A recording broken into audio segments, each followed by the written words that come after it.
तेरा है एहसान रोज।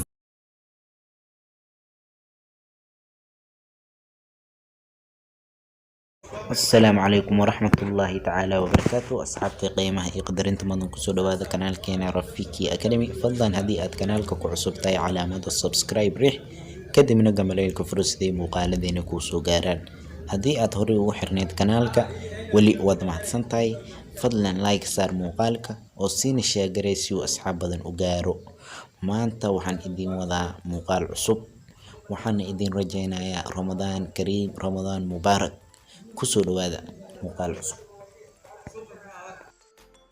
muuqaalka hore usii gudagalno maanta waxaan doonaynaa inaan eegno ereyada iyo waxyaabaha la isticmaalo bisha ramadaanka ee barakeysan.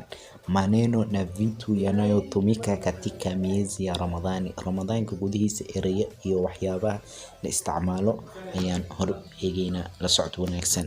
Waxyaabaha la isticmaalo bisha barakeysan ee ramadaanka waxaa ka mid ah timirta oo afuraadka lagu afuro. Sidii kale waad iska cuni kartaa laakiin waan ku afurnaa sida badan waa sunnada nabiga. Timirta luqada sawaaxiliga waxaa la yiraahdaa tende. Timir tende ayaa la dhahaa. waxyaabaha kale ee afuraadka loo isticmaalo waxaa ka mid ah qaxwada mise kafee midba sidaad u kasayso. luqada sawaaxiliga qaxwaha waxaa lagu yiraahdaa kahawa. Kahawa ayaa la dhahaa kafeega. ereyada kale oo la isticmaalo oo meesha ka maqneen ayaa waxaa ka mid ah afur. afurka naftiisa luqada sawaaxiliga afur waxaa la yiraahdaa futuru. haddii lacala su'aal weydiinaysa ma afurte aad dhihi rabta ume futuru aad dhehaysaa. ma afurte ume futuru. waan afure markaa dhehayso nime futuru. waan afure nime futuru. luqada sawaaxiliga ereyada kaloo kasoo bixi kara mise hadalka kasoo bixi kara waxaa ka mid ah afur kusoo dhawow ayaa lagu dhihi karaa. marka luqada sawaaxiliga afur kusoo dhawow markaad dhihi rabto waxaad dhehaysaa karibu kwa futuru. afur kusoo dhawow karibu kwa futuru. mahadsanid waan afure markaad dhehaysa asante nime futuru ayaad dhehaysaa. asante nime futuru. sawa mjomba waayahay abtiga. lacala adigoo soo afurtay ayaad si qaflad ah aad ku tagtay guriga abtigaaga sidaasna ayuu kuu soo dhaweeyay. ma fahantay? marka asante nime futuru ayaad dhehaysaa. abti waad mahadsantahay waan afuray.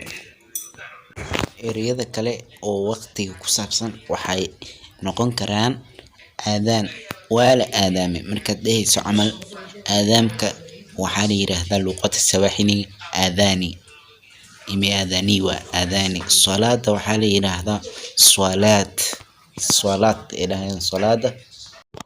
haddana adiga haddii doonayso waqtiga waa la gaaray inaad dhahdo waqtiga waa la gaaray waxaad dhahaysaa wakati umefika. wakati umefika. wakati wa kufuturu umefika. waqtiga la afuray waa la gaaray. asxaabay muuqaalka intaan ayaan kusoo gabagabeynaynaa. muuqaalka waa qaybtiisii koowaad. qaybta labaadna si aad ula socoto calaamada subscribe riix kadibna gambaleelka furo. muuqaalka xiga sidaas ayuu kugu soo dhacayaa. fadlan waad ku mahadsantahay daawashada muuqaalkan. fadlan adigoo raali ah muuqaalkan usii gudbi asxaabtaada si ay ula socdaan kanaalka ayagan ugu faa'iidaan. marka baadka labaadna waa soo dhigi doonaa. waadna ku mahadsantihiin. macsalaamo ayaan idin leeyahay asxaabta.